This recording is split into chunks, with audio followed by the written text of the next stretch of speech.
नमस्कार दोस्तों, आप सब कैसे हैं? मुझे लगता है आप लोग बहुत खुश होंगे और बहुत मज़े में होंगे। जैसा कि कल मैंने आपसे डिस्कस किया था शिमला समझौता के बारे में मैंने बताया था कि शिमला समझौता था क्या।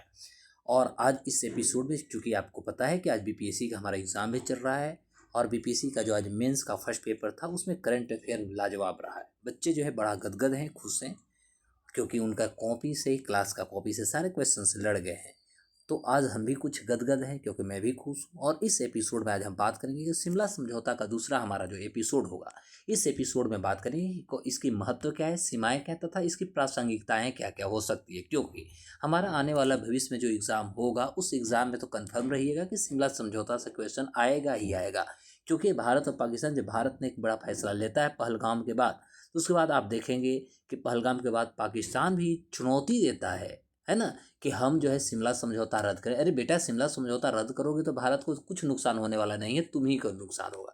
क्योंकि उसमें था कि हम एक दूसरे के अपने ज़मीन का यूज दुश्मनों के लिए नहीं करेंगे, आतंकवाद को नहीं बढ़ावा दें। भारत तो अभी तक नहीं बढ़ाया है, लेकिन आप आए दिन आतंकवाद को बढ़ावा दिए हो और आप इस तरह से पूरी दुनिया में कहीं न कहीं आप मात खा रहे हैं। पूरी दुनिया से तुम्हें मात खाना पड़ रहा है, क्योंकि वर्ल्ड में तुम बदनाम जो हो वो आतंकवाद के लिए ही भाई बदनाम हो। तो आज हम इस दूसरे एपिसोड में आज हमारा डिस्कशंस होगा कि इसका महत्व क्या है, सीमाएँ क्या-क्या हैं तथा प्रासंगिकताएँ क्या-क्या होंगी।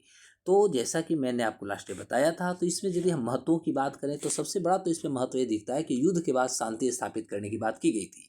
क्योंकि 1971 के जब युद्ध हुआ उसके बाद तनाव को कम करना और सामान्य स्थिति को बहाल करने के लिए ये सफल माना जाता है।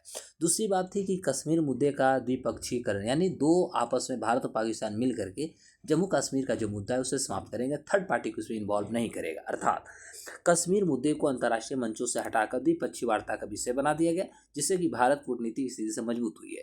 वहीं नियंत्रण रेखा की स्थिति को देखा जाए तो आज आप देखेंगे, जैसा कि उन्होंने कहा कि शिमला समझौता नहीं मानेगा, तो भारत ने भी कह दिया है ठोस लहजे में, जोशी के साथ भारत ने कहा है भैया कि ठीक है तो हम एलओसी को नहीं मानेंगे। लाइन ऑफ कंट्रोल जो हम पढ़ते हैं यह शिमला समझौते से तो आया था।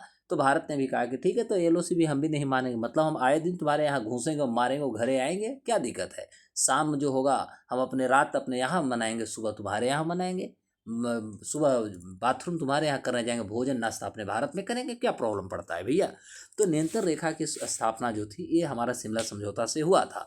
दूसरी बात होती है कि भारत के जो क्षेत्रीय शक्तियां हैं, तो भारत की क्षेत्रीय शक्ति की भी बात की गई, क्योंकि समझौते से ये कहा गया कि भारत को एक मजबूत क्षेत्रीय शक्ति के रूप में स्थापित किया जाएगा, जिसने युद्ध के बाद की स्थिति को प्रभावी ढंग से प्रतिबंधित भी किया।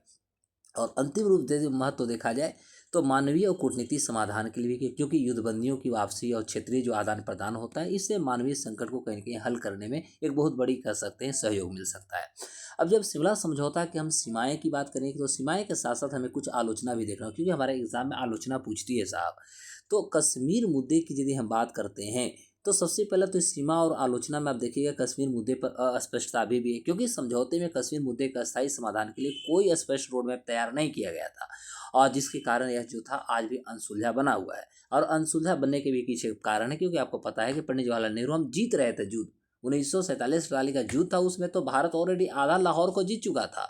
हम जम्मू को पूरा का पूरा आज़ाद करा लिए थे, कश्मीर में बचा हुआ था, फ्लैग मार्च हो जाता है वहाँ पर, अमेरिका और इंग्लैंड जो है खेल खेल जाते हैं भारत के अगेंस्ट, और हम जीतते हुए युद्ध को हम जाकर संयुक्त राष्ट्र में खुद चल जाते हैं और ये मामला को फंसा देते हैं। तो इसलिए तत्कालीन प्रधानमंत्री की थोड़ी सी वहाँ गलती हुई थी। दूसरी बात है कि पाकिस्तान की प्रतिबद्धता पर भी सवाल उठे हैं, क्योंकि पाकिस्तान द्वारा एलओसी का बार बार उल्लंघन, आतंकवाद का समर्थन, समझौते के प्रावधानों का पालन न करने के आरोप लगे हुए हैं। जैसे कि उदाहरण लेके 1999 में कारगिल का युद्ध हुआ, 2008 में मुंबई का जो हमला हुआ है, तो इसे कहीं न कहीं कटघरे में जो है पाकिस्तान को हमेशा लाने की हम कोशिश किए हैं। सीमित दीर्घकालिक प्रभाव भी इससे पड़ेंगे। समझौते के बावजूद भारत पाकिस्तान संबंधों में तनाव और संघर्ष बने रहे हैं, जिसे कभी इसकी प्रभावशीलता पर भी सवाल उठाए हैं। अंतर्राष्ट्रीय निगरानी की कमी देखा जाए तो कुछ विशेषज्ञों का यह भी मानना है कि समझौते में अंतर्राष्ट्रीय समुदाय की निगरानी या उनकी दबाव में कमी के कारण इसका क्रियान्वयन जो होता कमजोर रहा है, और आंतरिक राजनीतिक दबाव भी इससे बने हैं, क्योंकि भारत और पाकिस्तान दोनों में आंतरिक राजनीतिक गतिशीलता में समझौते के प्रावधानों को लागू करने में बाधा आते रही है। तो यह कह सकते हैं कि बहुत बड़ी चुनौती रही। हाँ, अभी हम इसकी प्रासंगिकता की बात करें तो बड़ा इंपॉर्टेंट होगा आपको प्रासंगिकता जानना होगा, क्योंकि हर एग्जाम में आपसे प्रासंगिकता पूछी जाती है। तो पहला तो हमारा प्रासंगिकता ये होती है कि हम जम्मू कश्मीर से अनुच्छेद 370 को निरस्त भारत ने किया है। तो 5 अगस्त की बात है, 5 अगस्त 2019 को जब भारत ने जम्मू कश्मीर से अनुच्छेद 370 को 35 से वो ख़त्म किया और राज्य को 2 केंद्र शासित प्रदेश जम्मू और लद्दाख में इसको विभाजित कर दिया। भारत इसे अपना आंतरिक मामला बताता है और लेकिन पाकिस्तान जो इसे शिमला समझौते के द्विपक्षीय सिद्धांत का एक उल्लंघन करार देता है। खैर उसको वो सब दिन करारे देते आया है। इस कदम ने दोनों देशों के बीच में कहीं न कहीं तनाव को बढ़ाया है। पाकिस्तान ने इस मुद्दे को संयुक्त राष्ट्र और बहुत सारे अंतर्राष्ट्रीय जो मंच हैं वहाँ पर भी उठाया था। जो शिमला समझौते के जो द्विपक्षीय वार्ता होते हैं इस सिद्धांत को उन्होंने कहा कि खिलाफ है। दूसरी महत्वपूर्ण बात देखिएगा तो नियंत्रण रेखा पर तनाव बने रहते हैं। एलओसी पर बार बार होने वाले जो झड़पें होती है, गोलीबारियां होती है और जो घुसपैठ की घटनाएं होती है, इस समझौते के प्रावधानों का कहीं न कहीं उल्लंघन करता है। दूसरी बात होता है कि 2021 में दोनों देशों ने जो एलओसी पर युद्ध विराम समझौते को मजबूत करने की जो घोषणा किया था, लेकिन इसका कोई दीर्घकालिक सफलता निश्चित नहीं की गई है और अब किसी कोई सफलता इसको मिला हुआ नहीं है भारत का। वहीं 2020 और 21 में आप देखिएगा तो कुछ समय के लिए तनाव कम हुआ था, लेकिन छोटी मोटी घटनाएं तो दिन भर होते रहते हैं। तो सैन्य तैनाती दोनों पक्षों के बीच जो सा अविश्वास को कहीं न कहीं दर्शाता है।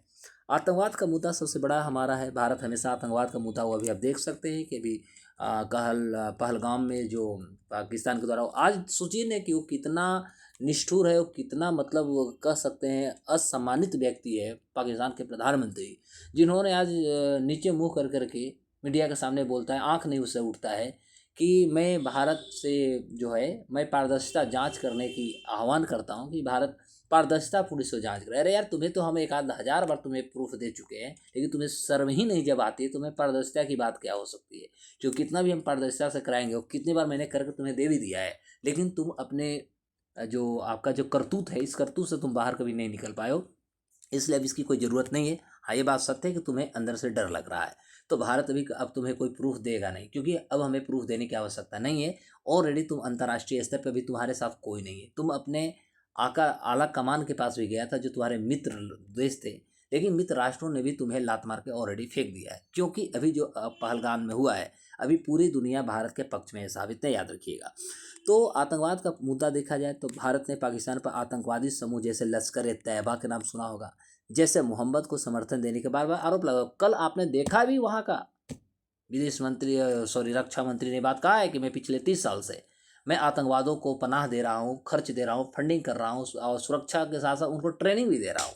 तो हमें क्या कहने की ज़रूरत है साहब, सब तो तुम उनमें बोल ही दिए हो। 2016 के जैसे उरी का हमला हुआ, 2019 से पुलवामा का हुआ और अभी 2025 में अभी पहलगाम का हमला जो हुआ, इससे शिमला समझौते कुछ प्रावधान का उल्लंघन है, जिसमें दोनों देशों ने अपनी जमीन का शत्रुतापूर्ण गतिविधि करने के लिए कहीं न कहीं वादा किया था कि नहीं करेंगे। वहीं 2019 के बालाकोट हवाई हमले जैसे कदमों के साथ आतंकवाद के खिलाफ सख्त और रुख अपनाया गया, जिसने दोनों देशों के बीच तनाव को और बढ़ा दिया है। कूटनीतिक संबंधों में ठहराव भी आए हैं, क्योंकि हाल के वर्षों में देखिएगा तो भारत और पाकिस्तान के बीच में उच्च स्तरीय कूटनीतिक संपर्क न्यूनतम हुए, क्योंकि बातचीत बंद हो गई थी। 2015 के बाद कोई भी व्यापारिक शांति वार्ता हमारी नहीं हुई है, जो समझौते के भविष्य की वार्ता के प्रावधान को कमजोर करता है। दोनों देशों के बीच देखिएगा तो व्यापार और लोगों के आवागमन भी बहुत सीमित हो गए हैं। 2019 में जब आपने देखा पुलवामा का हमला हुआ था, तो भारत सरकार जो थी 1996 में MFN यानी मोस्ट फेवर्ड नेशंस का दर्जा 1996 में भारत ने दिया था। भारत ने पुलवामा हमला के बाद 2019 में इसे छीन लेता है और आर्थिक सहयोग को और कम कर देता है। अंतर्राष्ट्रीय मंचों पर कश्मीर का मुद्दा हमेशा उठाया गया है, तो पाकिस्तान कश्मीर मुद्दे को संयुक्त राष्ट्र हुआ, इस्लामिक सहयोग जो संगठन होते हैं जिसमें लगभग 57-58 देश हैं, और अंतर्राष्ट्रीय मंचों पर बार बार उठाया है। यह शिमला समझौते के द्विपक्षीय वार्ता के सिद्धांतों का भी उल्लंघन, क्योंकि शिमला समझौता में द्विपक्षीय की बात हुई थी और तीसरे चौथे जगह तुम यार रख रहे हो, तो तुम्हें तो खुद शर्म आना चाहिए, शर्म से तुम्हारे मुंह नहीं उठना चाहिए। ठीक है रे भाई पाकिस्तान। तो भारत इस दृष्टिकोण का बड़ा कड़ा विरोध करता है। कश्मीर को अपना भारत आंतरिक मामला मानता है। अंतर्राष्ट्रीय समुदाय विशेष रूप से संयुक्त राष्ट्र ने भी इस मुद्दे पर तटस्थ रुख अपनाया है, जिसने शिमला समझौता के सिद्धांत को अप्रत्यक्ष रूप से समर्थन कहीं न कहीं देते आया है। क्षेत्रीय और वैश्विक भू राजनीति की बात किया जाए तो चीन पाकिस्तान आर्थिक जो गलियारा है CPEC, China Pakistan economic corridor और भारत चीन सीमा तनाव जैसे क्षेत्रीय घटनाक्रमों को यदि देखा जाए तो भारत पाकिस्तान संबंधों को और जटिल कहीं न कहीं बनाया है। CPEC के तहत पाकिस्तान के कब्जे वाले जो हमारा कश्मीर, जिसको POK बोलते हैं, पाकिस्तान ऑक्यूपाइड कश्मीर में बुनियादी ढांचा परियोजनाएं भारत के लिए चिंता का विषय बना है, क्योंकि भारत इसे अपनी संप्रभुता का उल्लंघन मानता है। वैश्विक स्तर पर देखिएगा तो अफगानिस्तान में तालिबान की वापसी 2021 में हुई और क्षेत्रीय सुरक्षा गतिशीलता में भारत और पाकिस्तान के बीच में सहयोग की संभावना का कहीं न कहीं प्रभावित करता है। तो ये सारे थे हमारा प्रासंगिकताएँ थे और ये भारत और पाकिस्तान के बीच में देखा जाए तो मेन हमारी रुख रही है साहब।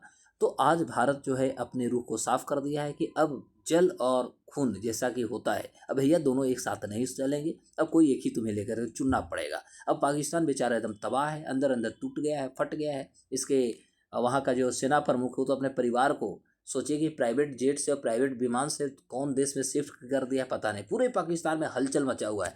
भारत कुछ भी करेगा, कुछ भी करेगा। बेटा तुम्हें यदि ये पहले ही डर होती तो और फट रही थी तो तुम्हें तो इस तरह की घटना का अंजाम नहीं देना चाहिए। तो अब तक तुम्हें भारत के सामने नतमस्तक कर लेना चाहिए था। लेकिन खैर अब तुम्हारी वही होगी जो ऊपर वाला ने, विधाता ने जो लिखा होगा।